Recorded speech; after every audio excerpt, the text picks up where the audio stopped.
Good morning, everybody, and welcome today to our halftime report. We're summer 2026, so we're going to take a look at what's been going on this year so far.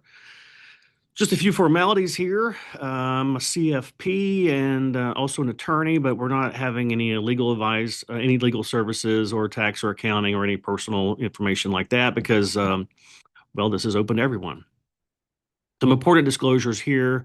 All of our legal activity goes through Magellan Legal, and our tax activity goes through Magellan Tax. So we had a wonderful presentation the other day and missed you guys, but I know we had a full house, as you can see, lots of lovely people there. But we missed you and hope that you can join us one day in person. But we understand a lot of you are in California and Oregon and Washington and up in Maine and Texas and everywhere else, everywhere in between. So we do miss you, but we hope to see you and we understand. And hopefully I'll be traveling around the country here before long and when I can get an RV and get my son to go with me. So let's just jump right on in here to something that we've all been pretty well versed in here recently, and that is our geography about the Strait of Hormuz there. So you can recognize this planet, perhaps. We've been here our whole entire lifetime, and you can sort of see this from the planet or from the orbit here. You can see that's definitely the Arabian Peninsula, and then here's the Sinai over there. Some cool things happened there long ago, and then right over here is the Strait of Hormuz and Iran over here. And you can see that that really is a very tight space right there. And obviously, that's been the question. So you zoom in there, you see you've got Iran here, and they control that. Of course, the Gulf of Oman and the Emirates there at Oman, Persian Gulf. So a lot of oil flows through here. And in fact, roughly 31% of the global seaborne oil trade comes through there. So 80% goes to Asia. Most of that is going to go over to China. 20% comes to Europe, but very, very little, if much at all, comes to the United States. So for us, it hasn't been a real big deal. But the problem is that, this has been raising prices around the globe, and those prices have hit here at home too. It doesn't matter really that we're not getting the oil directly from there. Indirectly, it has been raising our prices. So that's been the problem. And the thing you have to remember is that everything you have, everything that you consume, all even the water you drink, I do that for dramatic effect. All of this stuff is coming to you by truck. And if you look at those trucks are using diesel. And if you look at the price of diesel, it's well over $5 a gallon. And in some places, it's over seven. So that trickles on down into the system and that causes what they're calling inflation, but it's not inflation. Inflation is just an increase in the money supply. What it really is an increase in the price. Okay, so let's talk about the Iranian conflict and the timeline there. So February 28th, that's when the operations began. Retaliation, of course, they closed the strait. Oil hit over $100 a barrel, and that was the largest single month price increase in the history. So obviously that was dramatic. On June 17th, U.S. and Iran signed a memorandum. We've heard about the memorandum. It really doesn't mean much anymore. Didn't hold, of course. On June 20th, started to declare the strait closed again. And then, of course, there were the attacks. Israel was attacking in southern Lebanon. I think that's kind of curbed by now, but we'll see. So far, on June 25th, there was a projectile that was launched at a cargo vessel. And then on June 24th, we had, or at least there were 76 transits on June 24th, and then falling within 24, and then recovering to 20. And then, of course, military strikes began again on June 28th. And then they had, they're always holding these indirect talks, I think, and those are on again, off again. But then those paused for the funeral ceremonies of the Ayatollah. But then, right, sort of in the middle of that, then the bombing started again. So ceasefire is over, hostilities continue, and I think that's where we are. And that's been happening the last couple of days. Apparently now they're sort of bombing and softening up that area around the strait, and the thinking is maybe they're going to go in. They, being the U.S., go in there to that island. So we'll see. Certainly, it has affected oil prices and continues to affect oil prices, and that trickles into everything else in our economy. I think we're back down a little bit today, so not quite at 100, but obviously the stock market doesn't seem to care. I mean, even through this whole thing, stocks so far up about 9.6% this year. And That really hasn't been affected much by the oil prices. There was a little bit of a drop there, but it seems to have recovered, and Americans just keep on going, doing what they're doing. Earnings have been through the roof, and that's one of the big drivers of the stock market. But I just read an article not 2 days ago about how these earnings, the E in earnings, is up for grabs in terms of how that's calculated. Now, the generally accepted accounting principles, the GAAP, which you've heard about probably, is what we should be using to talk about how we calculate earnings. And so you have earnings, and then you have costs after that. All right. Well, a lot of commentators are talking about earnings and they're not using the GAA principle. So you've heard that the PE might be 22. That's absolutely false. Absolutely false because they're not calculating the earnings correctly. So just be careful. I'm sending out an article about that tomorrow morning. So if you're listening to this now, check your article tomorrow morning and it'll be there. Obviously, everybody's talked about AI. We've all heard about AI, and then the Magnificent Seven, Meta, Amazon, Apple, Alphabet, Nvidia, Microsoft, and Tesla. These guys are very involved in AI, and of course, that's been the hot button here lately. We go through these things where we get excited about stuff. We were excited about the internet.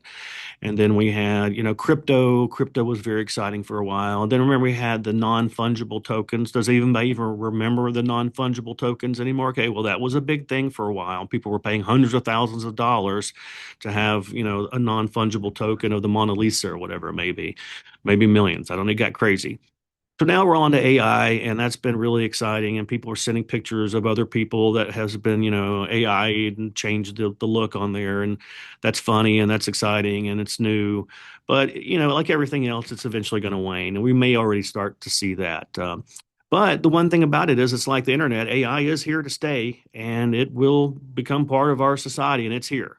So, when we have a bubble pop or whether we do, whether we don't, AI is definitely here. But like the internet, we saw a lot of things like Webvan. I mean, that was the first time you could order food using the internet. I mean, I did it for a while and I was sad to see it go, but it did go and a lot of things went. But it's back and now Kroger's delivering our food or Amazon or Prime or whoever it might be. So, these things they go in cycles. But AI right now is the exciting thing. But get ready, quantum computing is next. And if we see about AI, we can see now some of the CEOs and some of the COOs are questioning whether really the money was worth it. They're spending a ton of money on AI, and that's one of the things that's been propping up the economy and propping up the stock market, especially.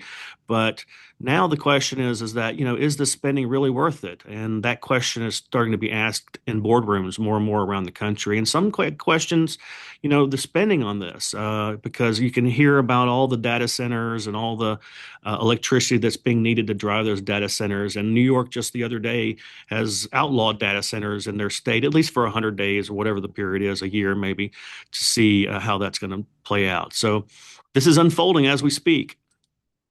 And if we look at the sector returns, if we go back to October last year, we can see that these are different sectors and communications and technology have been leading the way for sure. And if you think about the percentage of technology sector that is in the S&P 500 now, it's over 40%. So we're right back to where we were in the dot-com bust, which was 40, 42, 43% of the S&P 500 was comprised of these one or two sectors. And we can see that when in February when we had the problems, when the bombing started in Iran, the technology sector fell considerably. And I don't know if that's technically at the same, but if you can see energy just skyrocketed at that time. Then follow on to July, now technology is back up again. So, it's definitely volatile. We saw it drop 50% in 2022, I believe. So it's definitely volatile. But we can see that sector makes up a very large percentage of the S&P 500. And then when any one sector makes up that large of a percentage of the overall broad market, sectors rotate in and out of favor, and they happen fast. It can happen fast. So when the technology sector rotates out of favor, the whole broad market's going to rotate out of favor. And we've seen across, the world where now the U.S. has been leading the way the last few years. Well, really since last October, emerging markets has taken the lead. So it's not solely a U.S. game anymore. Emerging markets is back. And but if we look at the total market capitalization of the entire world, and this really amazes me, the United States makes up almost two-thirds of the entire planet's gross domestic or domestic product or product. I mean, it's international product. There's no gross to it or domestic. And that's just amazing. You can look at Canada's 2%, Europe without the UK is 12, the UK by itself is 4, Latin America is only 1, Japan is not much at all, looks like. Wow, great job here for you Americans. And I think it's just our work ethic and just, I don't know, just the stuff that we inherited, I guess, our Constitution and our written laws that we inherited from England. But the UK, they're only 4%. They have really dropped the ball. Stock market volatility, it's been really low. I mean, I know today it's probably higher, but lately it's been pretty low. The average is around 18, and we're down around 16. When the tariffs hit, it hit 52, and of course COVID hit all the way up to 82, and hopefully we never see that again. But when volatility is low like this, that sometimes leads people to take on more risk than they otherwise would. And we can kind of see that if we look at the valuations. And here's one of these things that says that, forward price earnings ratios are only 20. Well, no, it's more than that. So I'm not sure exactly where this is coming from, Clearonomics, but they may not be using the GAAP forward looking at that. So, oh, that's forward looking. Okay, that makes sense. All right. And then emerging markets, look at that, only 11 times. So that may still be a pretty good possibility options there, opportunities there. Back on the home front, the domestic S&P 500, you can see that really no matter how we slice it, whether it's price to earnings, price to book, price to sales, price to cash flow, dividend yield, in every single instance, we're almost two deviations above the mean. So these boxes in here are the averages of the price of the stock vis-a-vis each one of these categories. And you can see that, in price to earnings, for instance, we're 1.5 times. Oh, the red dots are last year, the blue dots are where we are today. So price to book value, that's one I look a lot at. And the reason for that is because every corporation knows their book value. And when people like when J.P. Morgan's guy comes out and says, "Hey, I know that our book value is way under our stock value," you have to ask yourself, that's really saying something. And so we're seeing a lot of insiders take advantage of selling. A lot of insiders are selling right now because their book value is way below the price, the stock value. We can see that with the Shiller PE ratio. This is also called the CAPE, or cyclically adjusted price earnings ratio, because it's the price earnings ratio, the price of the stock versus its earnings, and then adjusted for inflation. And we're going back, on a rolling 10-year average. So you can see that we're now currently almost at 40. And we've only been that high a couple of times before. And this goes all the way back to 1920, so 100 years or more of data.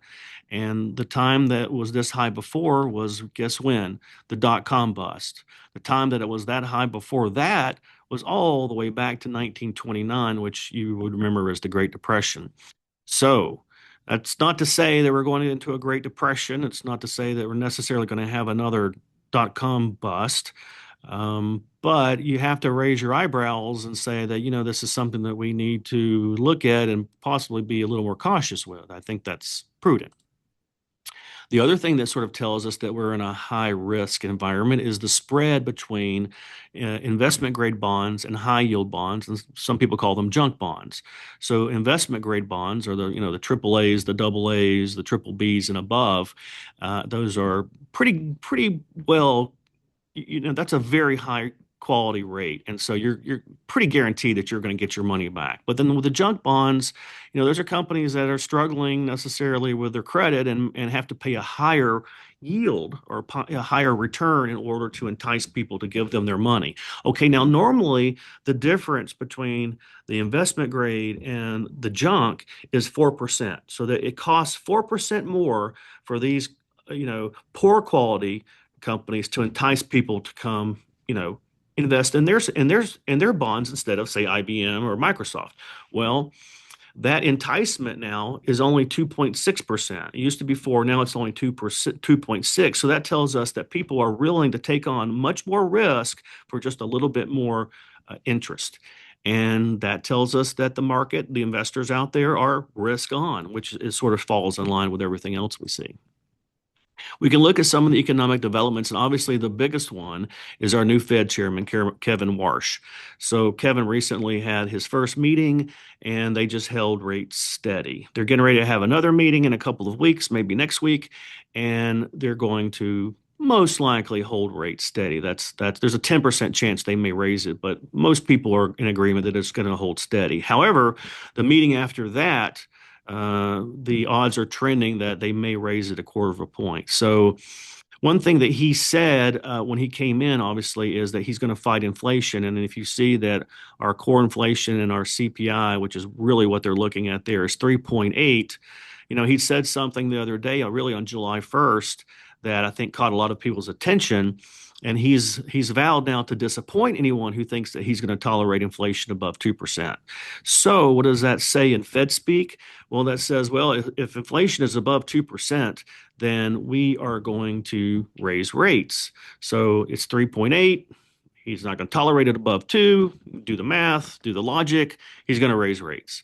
So it doesn't look like he's going to do it super soon, but it looks like it is coming. So that's something that we have to look forward to and look at. The other thing that he's doing that's different is he's not going to give us any sort of forward-looking advice or any hints ahead of time. We're not going to know ahead of time what they're going to do. Now, usually we have like a 99% idea of what's going to happen when the Fed meets. They've already kind of leaked that information, and so the market's not shocked by that. Well, that's over. From now on, nobody's going to have any headline information or new information or leaks ahead of time. So it'll be a surprise, essentially, and that could be a different. Could have different reactions that could be more dramatic. So we'll see. I think it probably will still leak, but we'll see. This is America. They had planned to lower rates. We had heard that, but now that's off. No more lowering of rates. Rates aren't going to go lower. In fact, if anything, they're going to go higher. So that's something that we have to prepare for. Remember, this whole lowering of rates was part of the soft landing. Well, I said it at the time. They did too much too soon, like they always do, and that's why inflation is sticking around. And even if you got rid of the tariffs, and even if you got rid of the oil crisis, and even if you had total peace in the Middle East, we're still going to have massive inflation just because of the money printing. And I'll show you that. Federal funds rate. I mean, something I want to point out to everybody, and you've heard me say this before, but this is the Fed funds rate. These gray lines that are running vertically here, those are recessions. Okay, so if you just kind of look at the chart, it's prima facie. Okay, rates are going up, rates are going up. Oop, they stop, they peak out, they drop dramatically, and guess what? Right in the middle of that, we have a recession. Oh, recession turned around. Okay, we have raise rates, raise rates, raise rates, plateau, reverse our interest rates, drop them down. Why did we drop them down? Well, because we had a market crash and then we have a recession. And it just happens again and again and again. We haven't had our recession. We've had the market, we've had the interest rate hike, we've had the plateau, but we haven't had our recession yet. That's due us. And I can show you some other places that it's due. Sorry about that.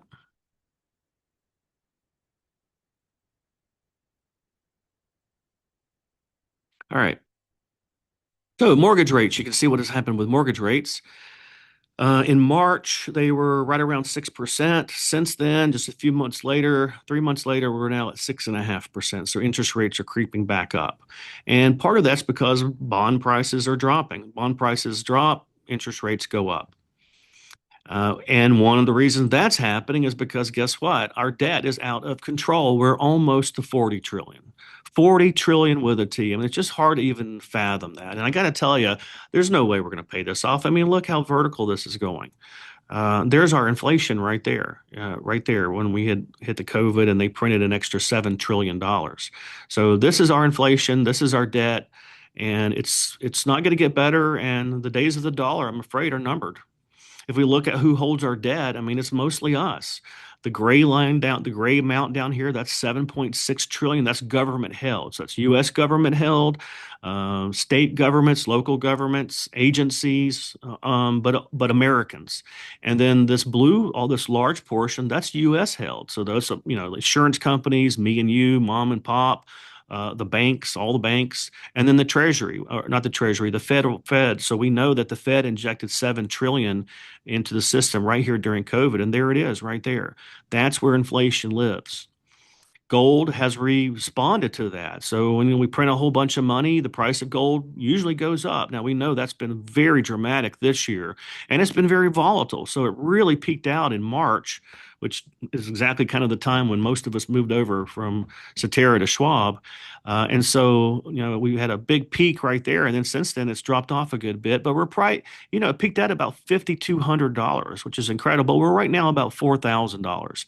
And it's kind of sort of hovering right around there. But I think in time it's inevitable. It's going to go back up to higher values just because the dollar is out. I mean, it's not worth anything, and not just the dollar on pretty much every currency out there. I mean, obviously the British pound is still the strongest one. Then after that, it's the euro, and then after that, it's us. Besides the Swiss franc, they don't really count.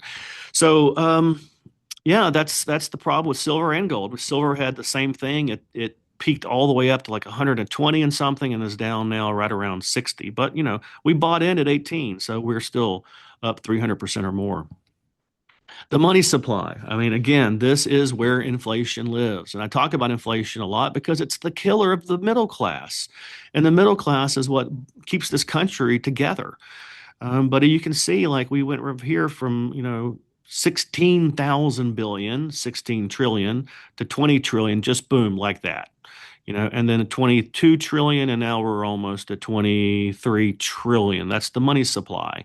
And when we increase the money supply, it's more dollars chasing the same things. And so what happens?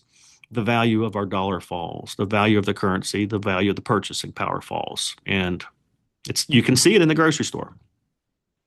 Now, here's something that you probably didn't know is that this is the amount of money that's just sort of languishing. And I say languishing, it's there parked, waiting for something to happen. This is over $8.2 trillion. $8.2 trillion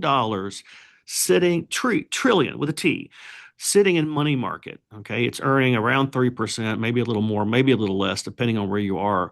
But that money is liquid and it's ready to deploy. Those investors are just waiting for something. So look at that. They added $3 trillion just, basically in the last 3 or 4 years.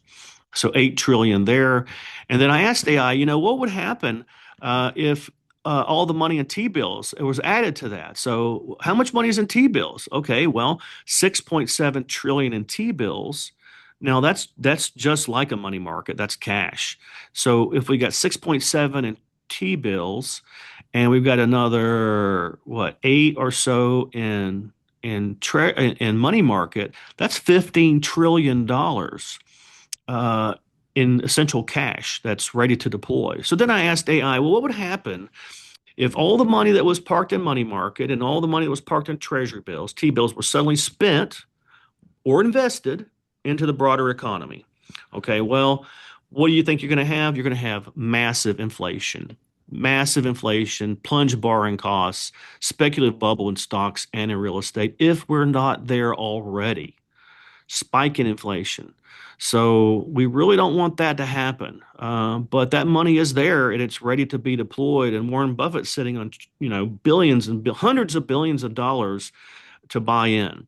And he's just waiting for the right time. But like all of us, the right time is not yet because stocks are so overpriced. But for some people, it is exciting to buy, and for some people, it's a great time to sell. These are IPOs. There's the last 25 IPOs, not including just the ones that happened recently. But like you take Facebook for instance, that IPO'd in 2012. 1 year later, 6 months later, it was negative 40%. 1 year later, it was down 31%. Rivian Automotive, I think they're based here in Georgia. 6 months after IPO, it was down 80%. 1 year later, it's down 65%. General Motors, I mean, DoorDash, Airbnb, Robinhood was down 63%. 6 months later, it was down 74% a year later. So, what's the story here? The story is if you're going to buy one of these IPOs, you might want to wait a little bit and just see maybe a 6 months, a year later. Because if you look at that, all of those companies in red were in red. Okay. And you would have been a red if you had bought an IPO. IPOs work great for the people who are inside, who got in on the ground floor, and they just want to get liquid, and so they sell out and they make a ton of money and they make hundreds of percent return, but essentially they're dumping it to people like on the street that are listening to the news, and they're all excited because it's called pump and dump. We're going to pump it up, excitement, excitement, excitement, and then we're going to dump it on you. So just beware. Leading economic indicators is something that we look at quite, often. And again, this is one of those situations where after a period of negative indicators, we have a recession every time. It's kind of like the interest rates, and they do go hand in hand. So higher interest rates cause lower indicators. And let me give you an example of what a leading indicator would be. So let's just say we're going to build a shopping center. And before we build a shopping center, the first thing we've got to do is we've got to get a survey. We got to get a survey and we've got to do a soil test for this and that. And then we've got to file for permits with the county. And we got to plan and we got to hire surveyors and all these other things. So before we ever break ground, there's a lot of things we have to do. Those are leading indicators. So they let us know that, hey, these guys are surveying out here and they're about to build a department store or a shopping center or whatever it may be. So we have those and we can tell, okay, there's positive, lots of leading indicators, lots of new um, building permits going in, and we know there's going to be lots of building. So anytime we've had a long period of negative indicators and deep negative indicators in every single situation, we've had a recession. Again, the gray lines are recessions. Here you can see we've had one. This was December 2025. We've had one for it's been wide. It's lasting a long time, but it's not so deep. Maybe as deep as it was in, I don't know, 1983. But if I fast forward now to 2026 of April 2026, you can see that it's still wide, but it's not quite as deep. So it looks like it's recovering there a little bit. And still the recession hasn't shown up. Now, a lot of moving parts here going on. Okay, do we have a recession? Well, we remember there's $15 trillion in cash just ready to jump on any deal. So what would that be? Would that look like a 10% drop? Would that look like a 20% drop? Would that be a 30% drop? Yes, a 30% drop. I think some of that cash would definitely be deployed. 20%? Probably. 15%? Maybe. 10%? I don't know.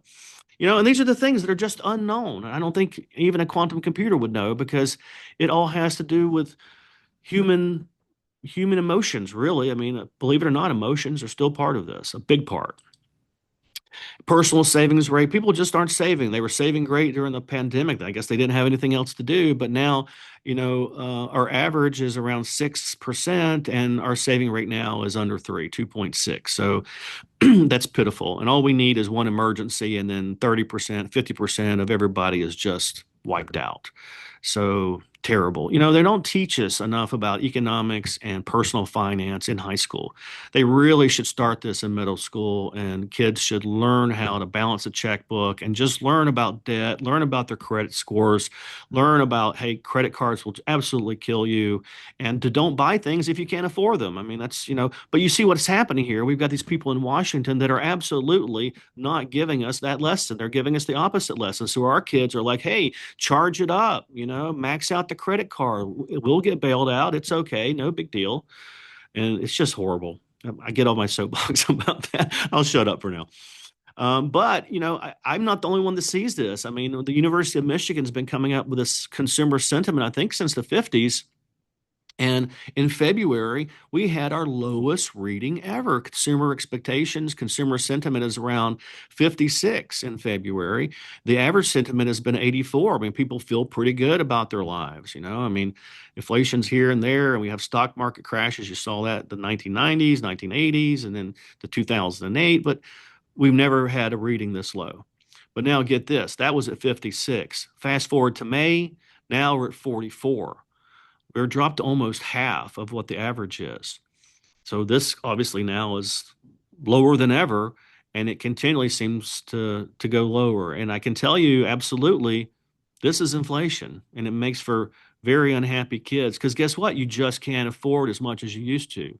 You were able to get two cupcakes. Now you can only get one cupcake. In fact, if you look at Krispy Kreme donuts, 12 Krispy Kreme donuts now cost $14.29. That's right. No chocolate, no sprinkles, just a regular Krispy Kreme, and they're not even hot. And I remember this because when I was a kid, they were $3.99 for 12. So things you remember as a kid, right? So what have we learned? Well, here are the factors that could lift stocks. The Strait of Hormuz could be reopened and Iran could give up its nukes. Well, that's not happening. The spending on AI begins to shift to the broader market. That is happening because we're seeing other companies, getting involved in the AI expansion, like the data centers. It takes concrete and fences and copper and lots of manpower and Caterpillar and whatever they've got to do. I don't know. Uh, Improving leading indicators create a ripple effect. I mean, that seems to be that indicators are getting better.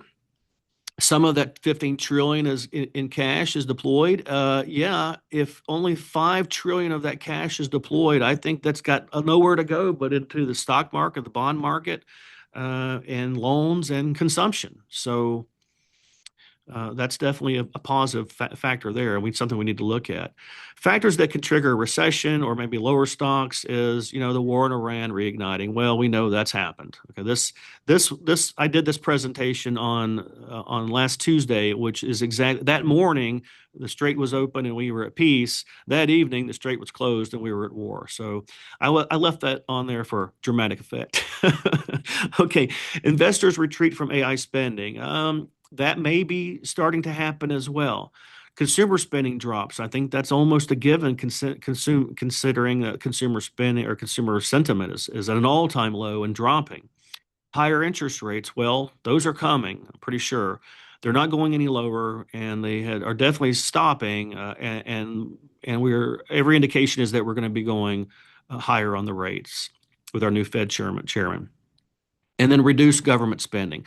Well, I don't think we have much danger of that. I mean, our one thing our government is really good at, and that's spending our money frivolously. So I don't think there's any danger of that occurring. So, to wrap this all up, just to give you guys sort of a background of what we do, we have our law firm, we have our legal team, we have our tax team, we have our financial team. They're all in-house. We're all under one roof. And we talk about you behind your back. So you may be away on a cruise and the tax team and the financial team get together in November and they say, hey, what can we do here to maybe harvest some losses, or maybe we can use up some past losses, or maybe we can do some Roth conversions, or maybe we can, make some charitable contributions, or do a charitable trust, or do a donor advised fund.